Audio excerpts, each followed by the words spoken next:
بسم اللہ الرحمن الرحیم۔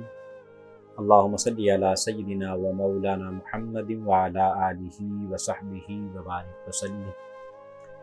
السلام علیکم دیار دین میں خوش آمدید۔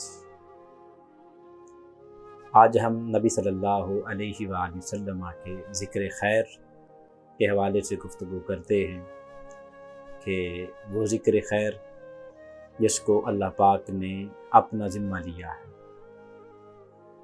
کہ اللہ پاک نے ارشاد فرمایا وَرَفَعْنَا لَكَ ذِكْرَكَ، اور تحقیق ہم نے آپ کے لیے آپ کے ذکر کو بلند کر دیا۔ ایک ہوتا ہے کہ کسی کا ذکر بلند کر دینا خود، ایک ہوتا ہے اس کی چاہت کے لیے، اسے راضی کرنے کے لیے یہ کہنا کہ میں نے تیرے لیے یہ کام کر دیا۔ تو رب بھی اپنے محبوب کو یہ فرما رہا ہے اور دنیا والوں کو یہ سمجھا رہا ہے کہ دیکھو میری اپنے محبوب کے ساتھ محبت کیسی لازوال ہے، کہ میں مالک ہوں، خالق ہوں پوری کائنات کا، مگر اس محبوب کے ذکر کو اس کی خاطر بلند کر رہا ہوں، اس کے لیے بلند کر رہا ہوں۔ تو فرمایا وَرَفَعْنَا لَكَ ذِكْرَكَ۔ اب پھر محبوب علیہ السلام کی ذات گرامی کے ذکر خیر کو جب بلند اللہ نے کیا تو کون ہے جو آقا علیہ السلام کی ذات گرامی کے ذکر خیر کو کم کر سکے؟ کون ہے جو اس میں ذرا سا بھی نقص نکال سکے؟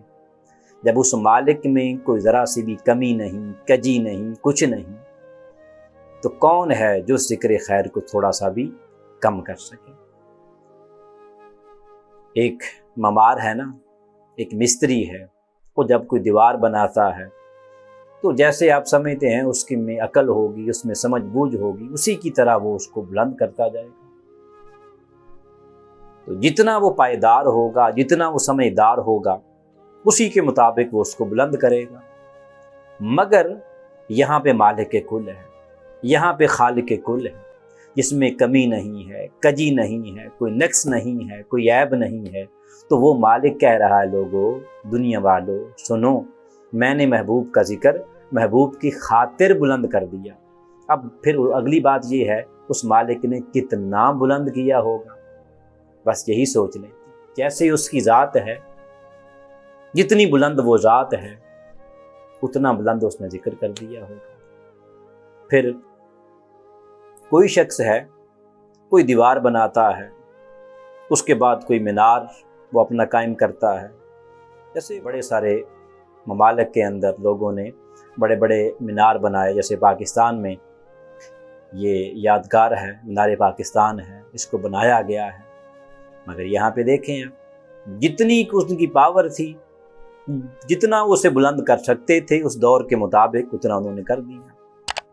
مگر وہ مالک کل ہے، وہ کتنا بلند کر سکتا ہے یہ ہمارے دماغ میں آ ہی نہیں سکتا۔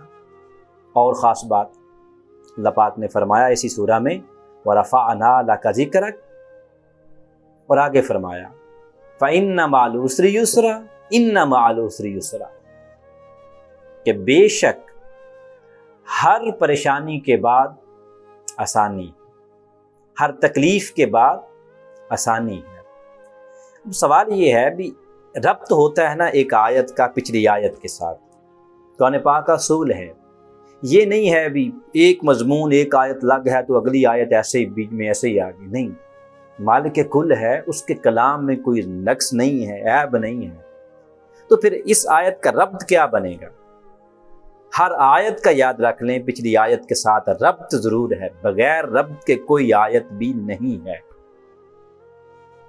اب اس آیت کا پچھلی آیت کے ساتھ ربط کیا بنے گا؟ فرمایا وَرَفَعْنَا لَكَ ذِكْرَكَ، اور ہم نے آپ کا ذکر آپ کے لیے پیارے بلند کر دیا۔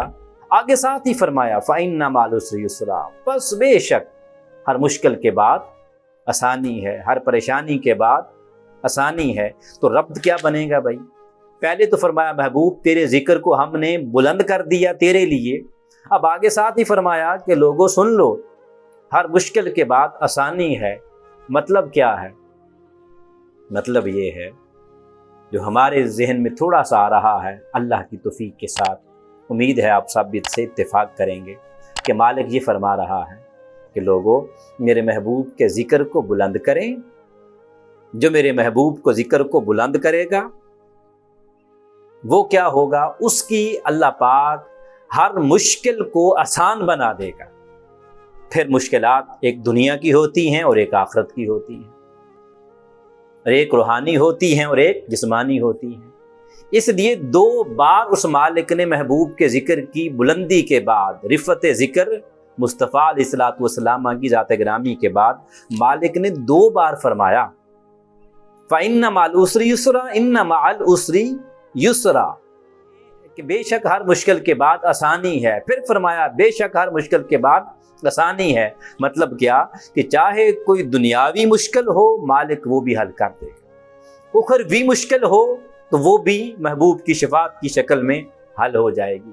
اگر کوئی جسمانی مشکل ہے رب اس کو بھی حل کر دے گا، اور اگر کوئی روحانی مشکل ہے تو مالک اس کو بھی حل کر دے گا۔